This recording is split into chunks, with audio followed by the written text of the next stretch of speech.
Hello everyone.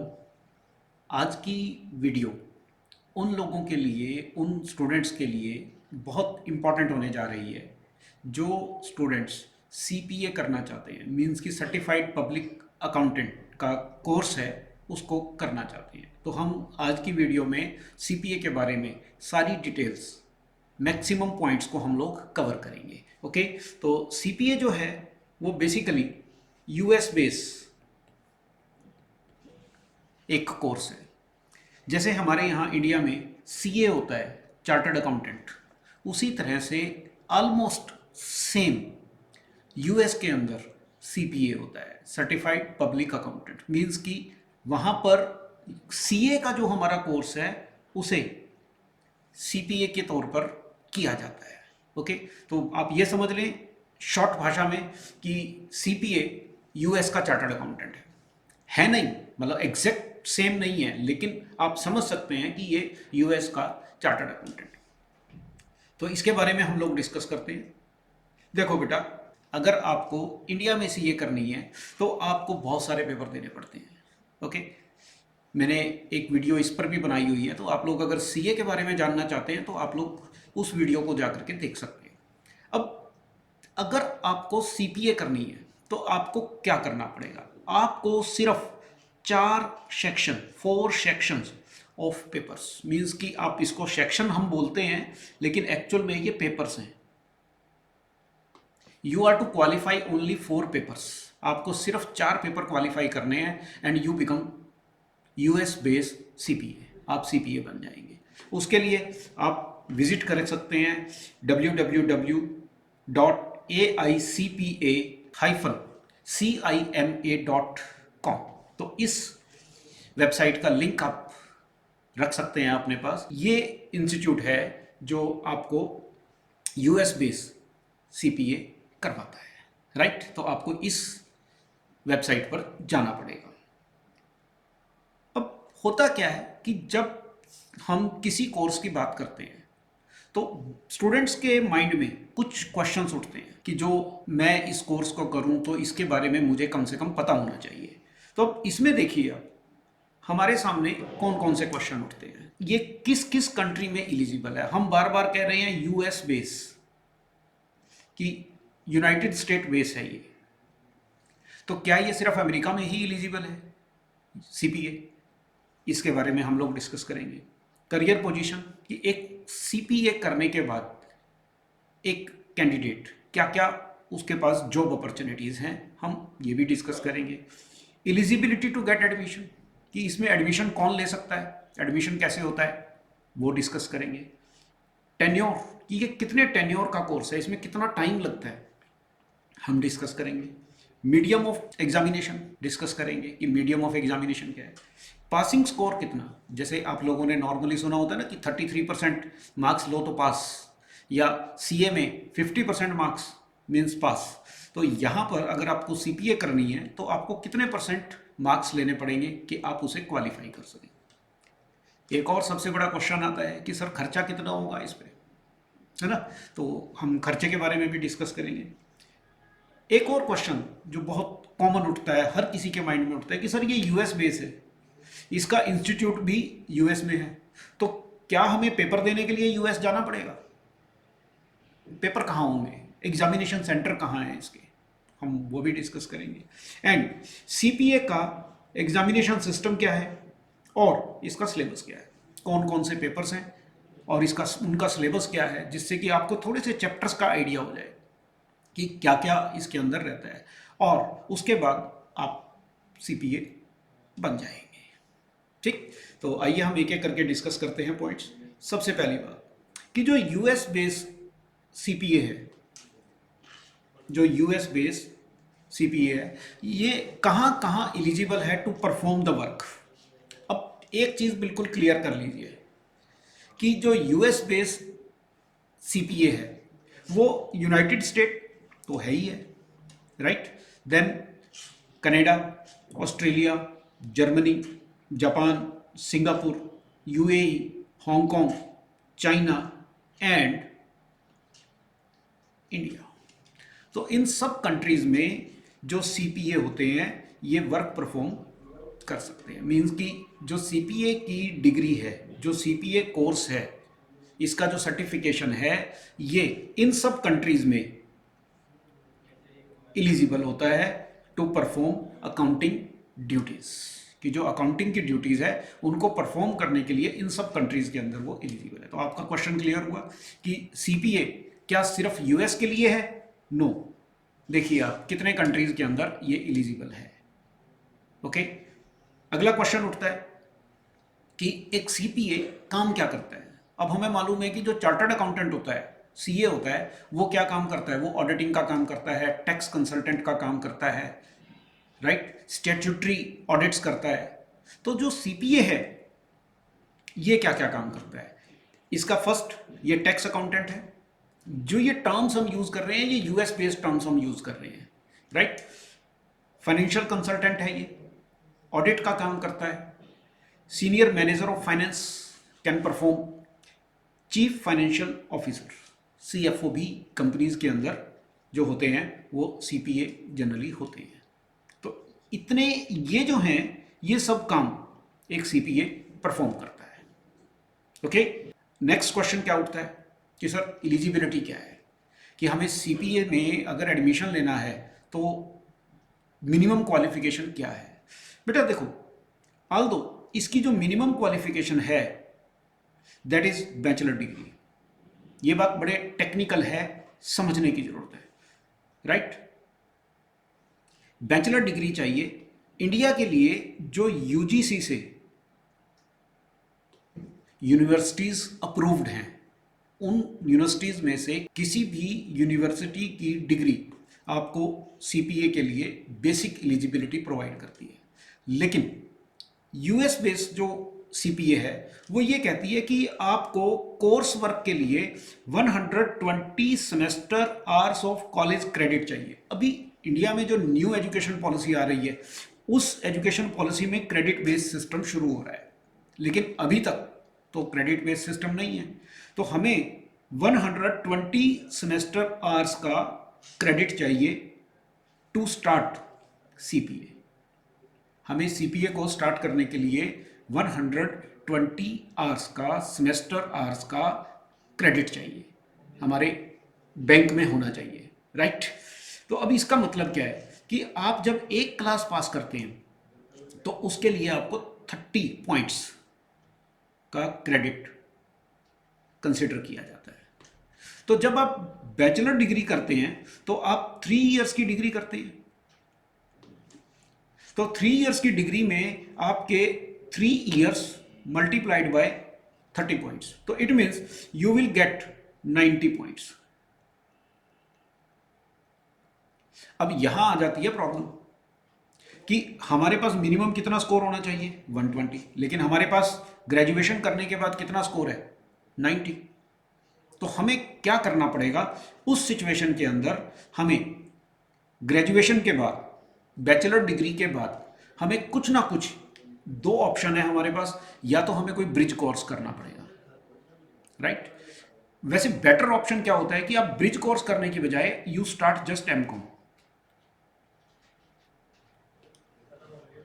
Right. आप MCom start करें और एमकॉम आपकी 2 इयर्स की है।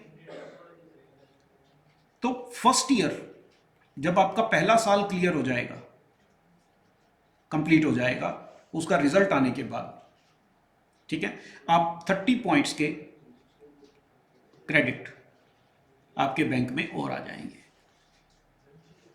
ठीक है। 30 पॉइंट्स के पॉइंट, जो 30 पॉइंट्स हैं आपके क्रेडिट में, स्कोर में ऐड हो जाएंगे। क्लियर? तो इस तरह से होगा क्या कि जो आपने बीकॉम की है उसके आपके 90 पॉइंट्स हो गए। फिर आपने एमकॉम की है, एमकॉम के फर्स्ट ईयर के आपके 30 पॉइंट्स हो गए। तो आपके पास टोटल कितना हो गया? 120 पॉइंट्स। तो जैसे ही आपके 120 पॉइंट्स हुए, आप सीपीए में एडमिशन लेने के लिए एलिजिबल हो जाएंगे। बात क्लियर हो गई आपको? अब क्या है कि सिर्फ ग्रेजुएशन करने के बाद आप सीपीए नहीं कर सकते।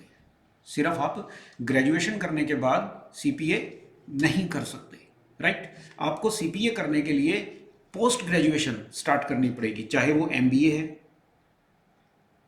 एमकॉम है, तो उसका आपका फर्स्ट ईयर कंप्लीट होने के बाद आप सीपीए करने के लिए एलिजिबल हो जाएंगे, राइट। तो ये बात क्लियर हो गई हमें। अब इस जो ये कोर्स है इसका टेन्योर कितना है बेटे? इसका टेन्योर जो है वो है 12 to 18 मंथ। ये बड़ी एक टेक्निकल पॉइंट है जो हम आगे चल करके डिस्कस करेंगे। इसका मीडियम क्या है? English medium. Clear. Passing percentage आपको हर पेपर में 75% मिनिमम स्कोर लेना पड़ेगा। कितना स्कोर लेना पड़ेगा आपको? 75% मिनिमम स्कोर आपका इसके लिए चाहिए। और खर्चा कितना आएगा इन टोटल? आप ये कहें कि 3 से 4.5 लाख, 3 लाख टू 4,50,000 आपका टोटल एक्सपेंसेस के अंदर आता है, राइट। तो आपको क्लियर हुई बात क्या क्या, कि इसका टेन्योर कितना है? 12 to 18 मंथ्स। मीडियम क्या है? English medium. पास होने के लिए कितना स्कोर चाहिए? सीपीए में पास होने के लिए कितना स्कोर चाहिए? 75%। और खर्चा कितना आता है? 3 लाख टू 4,50,000 इन टोटल। अब एक जो सबसे अच्छी बात है सीपीए में, जो हमें पता होना चाहिए, कि जो सीपीए का रिजल्ट आता है उसमें ऑलमोस्ट 50% बच्चा क्वालिफाई हो जाता है। जो इनकी पासिंग परसेंटेज है वो बहुत अच्छी है। मीन्स कि अगर 2 स्टूडेंट्स पेपर दे रहे हैं तो उनमें से एक तो कम से कम क्वालिफाई होगा ही होगा। ऐसा नहीं है कि कोई भी क्वालिफाई नहीं हुआ, राइट। तो बात क्लियर हो गई आप लोगों को कि इसका रिजल्ट परसेंटेज भी बहुत अच्छा है। आगे चलते हैं। अब क्वेश्चन उठता है कि सर क्या इसके एग्ज़ाम देने के लिए हमें यूएस जाना पड़ेगा? नहीं। देखो बेटा, पहले क्या होता था, कोविड पीरियड से पहले अगर कोई बच्चा सीपीए करता था तो उसे इसका एग्ज़ाम देने के लिए या तो यूएस जाना पड़ता था या यूएई में इसके सेंटर होते थे। लेकिन कोविड पीरियड के दौरान इंडिया में इसके सेंटर्स बने, तो वो सेंटर अभी भी चल रहे हैं। तो हमारे कंट्री में, इंडिया में, इसके 8 सिटीज़ के अंदर सेंटर है।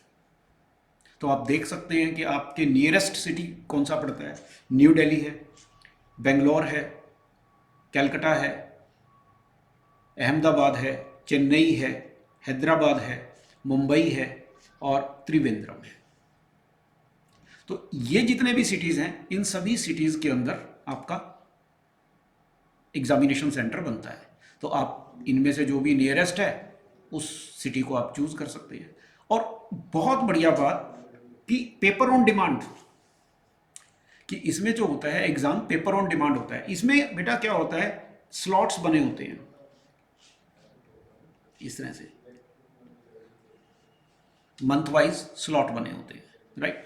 आपने प्रिपरेशन की, आपको लग रहा है कि मैं एक paper, 1 section I can give the exam. आप क्या करें, स्लॉट बुक करें। जो स्लॉट अवेलेबल होगा आपको वो स्लॉट मिल जाएगा और उस स्लॉट में आप सेंटर पे जाएं और पेपर दे दें। तो इट मीन्स कि हमारी चॉइस है कि हमें पेपर कब देना है। ऐसा नहीं है कि हमें 6 महीने इंतजार करना पड़ेगा या 1 साल इंतजार करना पड़ेगा पेपर के लिए, ऐसा बिल्कुल नहीं है। तो पेपर जो है वो ऑन डिमांड है, जब आप कहेंगे तब आपका पेपर ले लिया जाएगा। अच्छी बात है। सिलेबस, अब क्वेश्चन आता है कि इसमें सब्जेक्ट कौन कौन से हैं, राइट। सब्जेक्ट की जब हम बात करते हैं तो इसमें auditing and attestation, financial accounting and reporting, regulations, law, business environment and concepts, ये 4 पेपर हैं जो आपको सीपीए में क्वालिफाई करने हैं। अब इसका जो है कंटेंट आप देख सकते हैं आराम से, इसको आप देखिए, इसकी पिक ले लीजिए, वीडियो आपके पास है।